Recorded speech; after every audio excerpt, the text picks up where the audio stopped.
নিশ্চিত করে জেনে রাখুন, আপনারা একা নন।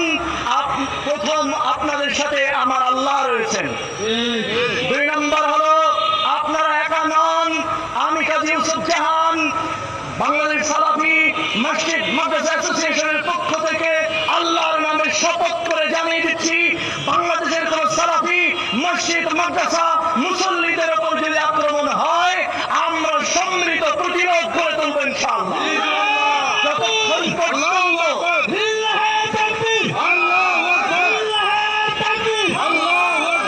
আমি আল্লাহর নামে শপথ করে আসমানের নিচে, খোলা আকাশের নিচে দাঁড়িয়ে দায়িত্বহীন মাথায় জানিয়ে দিতে চাই, যতক্ষণ পর্যন্ত শ্বাস চলবে, যতক্ষণ পর্যন্ত এই আমাদের শরীরের 1 ফোঁটা রক্ত বিন্দু থাকবে, বাংলাদেশের জমিনের যে কোনো প্রান্তে সালাফি আহলে হাদিস মুসল্লি মসজিদ খতিবের উপর আক্রমণ করে আমরা সম্মিলিত প্রতিরোধ করে তুলব ইনশাআল্লাহ।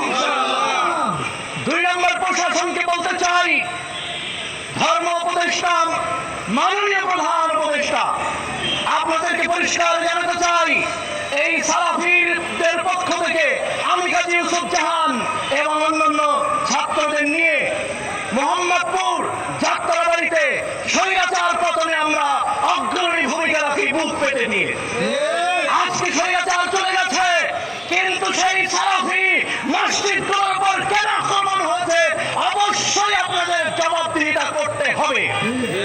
আপনি যদি জবাবদিহিতা না করেন, তাহলে আমরা মনে করব হাসিনার মতো আপনি ফ্যাসিস্ট এবং সবকিছুর ঊর্ধ্বের সরকার।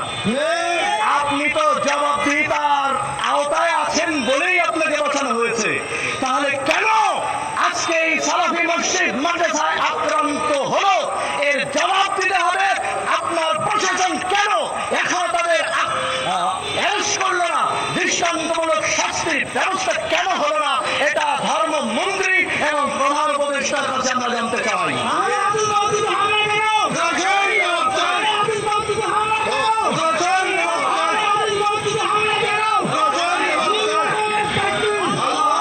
আমি সাংবাদিক বন্ধুদেরকে উপস্থিত রেখে একটা কথা স্পষ্ট বলতে চাই, আমার পূর্বে বাংলাদেশের অন্যতম প্রথিত ভাষা আলেম মুয়াজ্জিন হোসেন সাইফি বলেছেন, আহলে হাদিসের একটা সিঙ্গেল ইবাদত বিশ্বাস চেতনা যদি কেউ প্রমাণ করতে পারে পৃথিবীর কেউ যে পবিত্র কোরআনে নাই এবং বিশুদ্ধ হাদিসে নাই, তাহলে আমরা নাকে খড় শুধু নয় কান ধরে অভ্যেস করে তওবা করে বাংলাদেশ ছেড়ে চলে যাবো।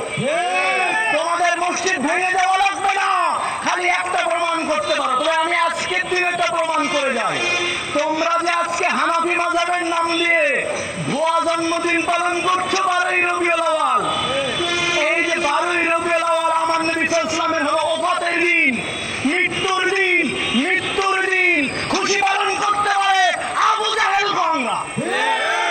তোমরা যে বাতিল এটাই তার প্রমাণ।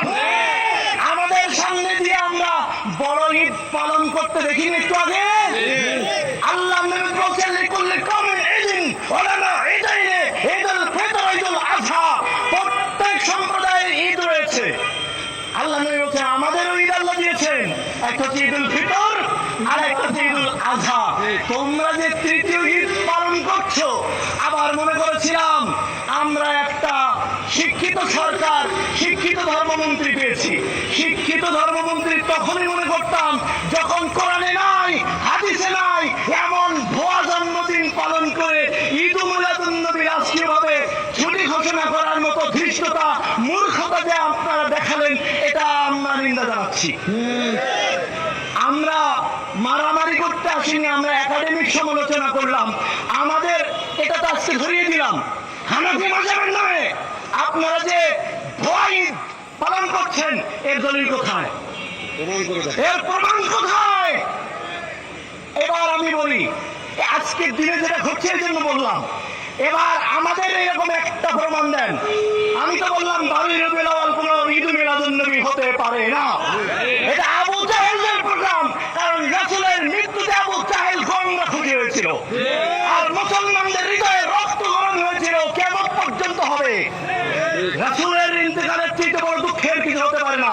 আমরা যদি কোনো দিবস পালন করা জায়েজ থাকতো, তাহলে 12ই রবিউল আউয়াল আমাদের সব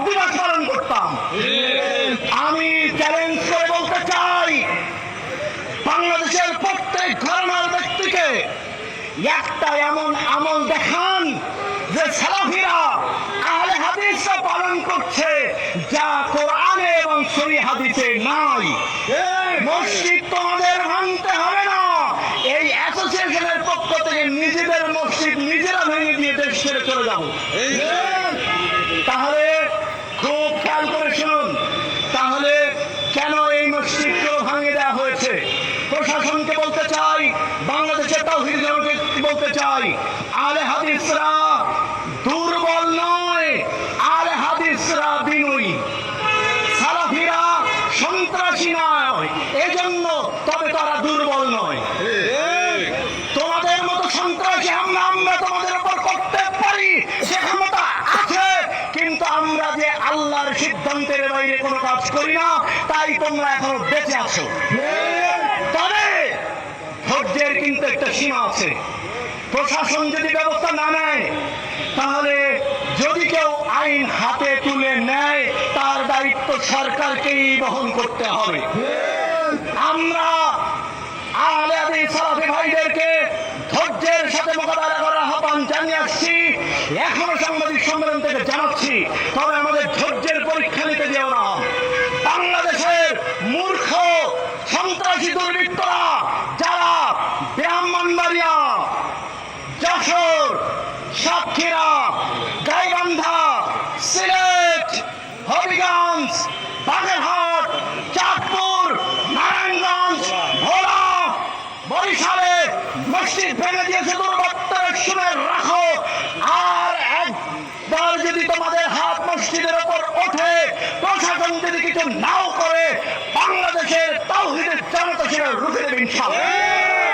উত্তীর্ণ হতে হয়, সেটা সালাফিদের জানা আছে। অতএব আমরা তোমাদের জন্য সর্বশেষ যে কথা বলতে চাই, তোমরা আমাদের ভাই, তোমরা আল্লাহ এই কথা বলবেন না, কথা শোনেন, তোমরা আমাদের ভাই, তোমরা নিরাপদে থাকো, আল্লাহ তোমাদের হেদায়েত দান করুক। যারা মসজিদ ভেঙেছ, আল্লাহ তোমাদের হাতগুলোকে মসজিদ গড়ার হাত বানিয়ে দেয়। আমি দিকে যাতে যেতে না হয়, সেজন্য আমি প্রশাসনকে আহ্বান জানাবো, আজকের এই প্রোগ্রাম থেকে শিক্ষা গ্রহণ করুন। তাওহীদের জনতা এখানে আছে, যদি আপনারা